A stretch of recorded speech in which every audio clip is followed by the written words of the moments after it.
Hey guys, welcome back to the YouTube channel Programming Knowledge. In today's Microsoft Excel tutorials video, we would be continuing our discussion that we started with the previous video on the pivot table. So from our previous video only, we have this pivot table in which some of the filters are applied. So let me first just clear these filters so that the original data is visible now. Okay. Now we are going to learn more about customizing this pivot table. So make sure that your active cell is inside the pivot table and then go to the design tab. Now this will help you to customize the pivot table. We have already seen some options. Now we would be looking at some more options. Okay.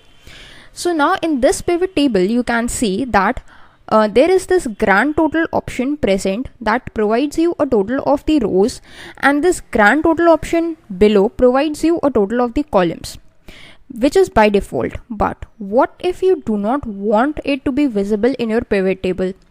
So for that, what you can do is come to this design tab. Here in this layout option or the layout group, you will find this grand totals option. If you want to turn it off for rows, then you can do that by clicking this option. So it has gone for both rows and columns because the first option was off for rows and columns. If you want it for both, then you can turn it on by clicking on for rows and columns, and it would be visible again. What if you only want to show it for rows? So you can click on for rows only, so the grand total for rows would be visible. But what if you want only for columns? Then you can go with that as well.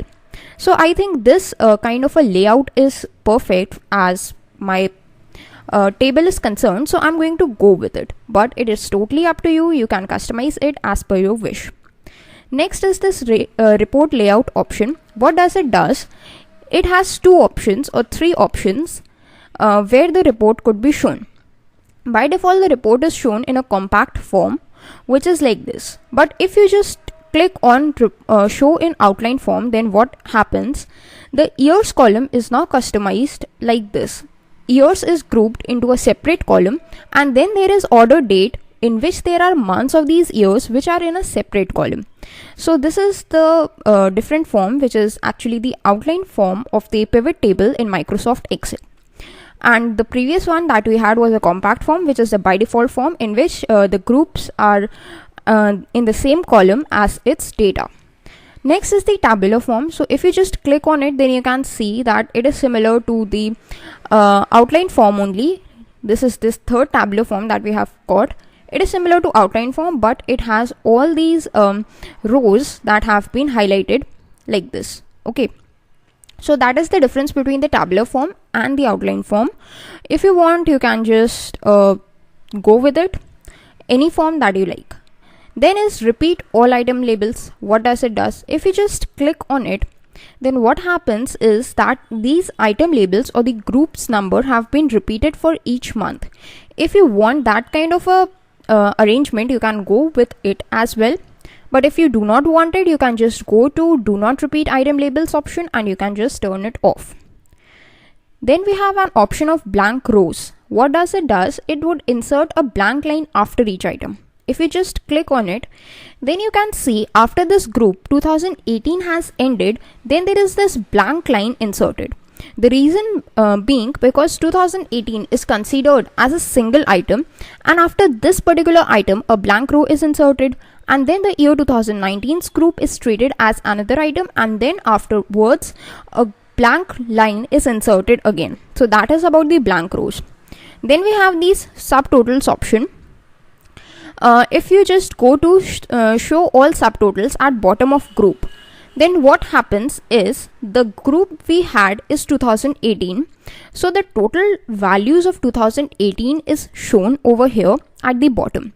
Similarly, the next group we have is 2019. So the total of values of the group 2019 is again shown over here.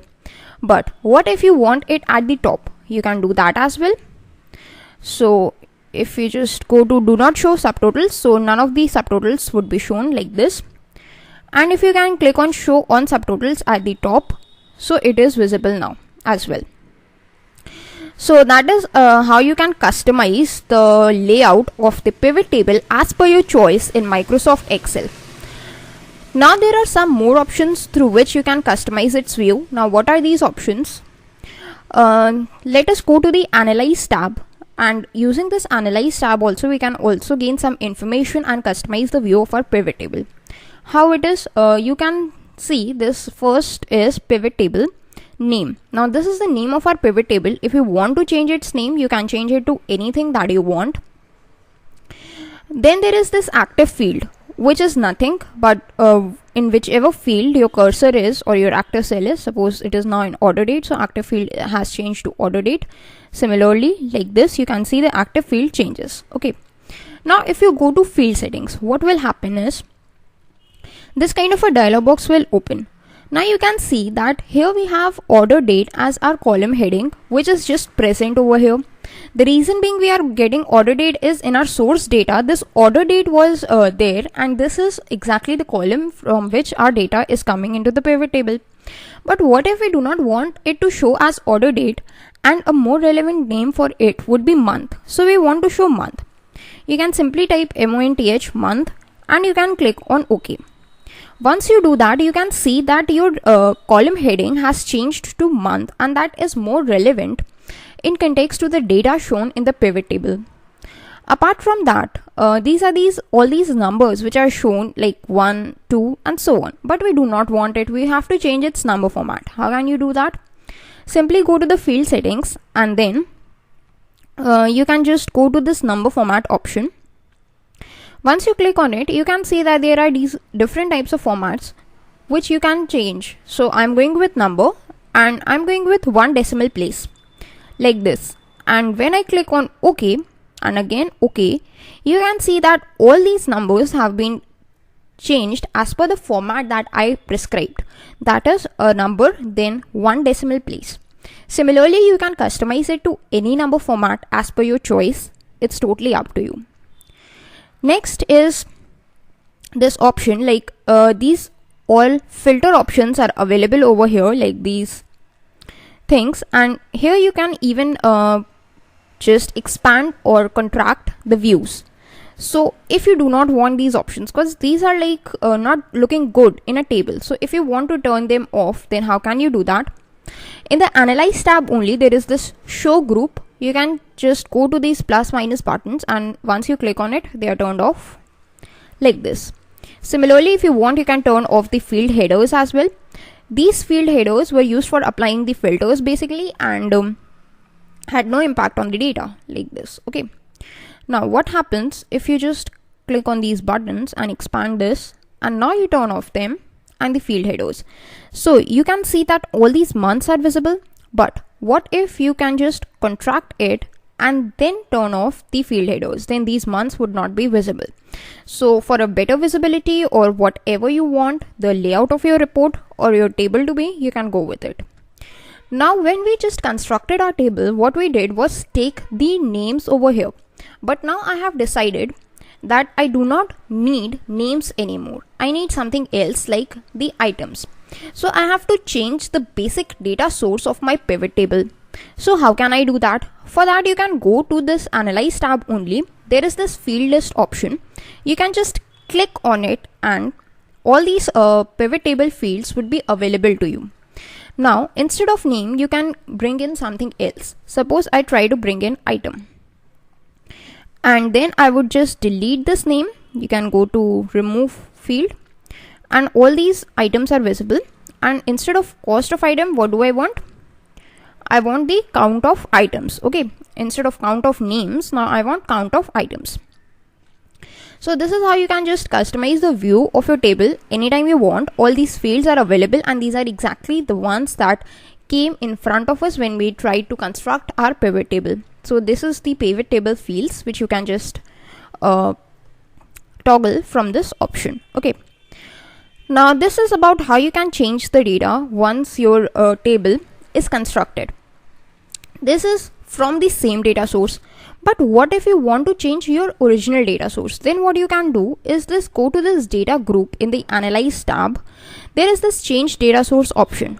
Once you click on it, you can see that whole of your data source, which was your original data source, is highlighted.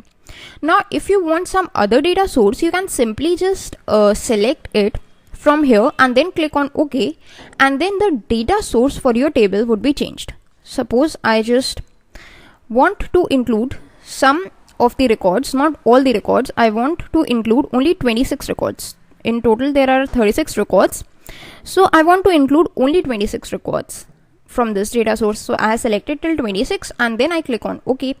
So once I click on OK, you can see some of the values have changed.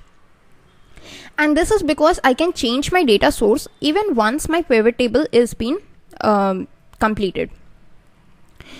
So that is about the pivot table. But now the question is, what if you want to apply the filters? We all know that the pivot table is dynamic in nature, and its importance is that we can apply filters to it, and according to that our data would be filtered. But now since our filtered options have been removed with the field headers, so now if we want to apply any filters over the data, then how can we go for it? So this is the topic that we are going to cover in the next video, and that is all for today's video. Thanks for watching.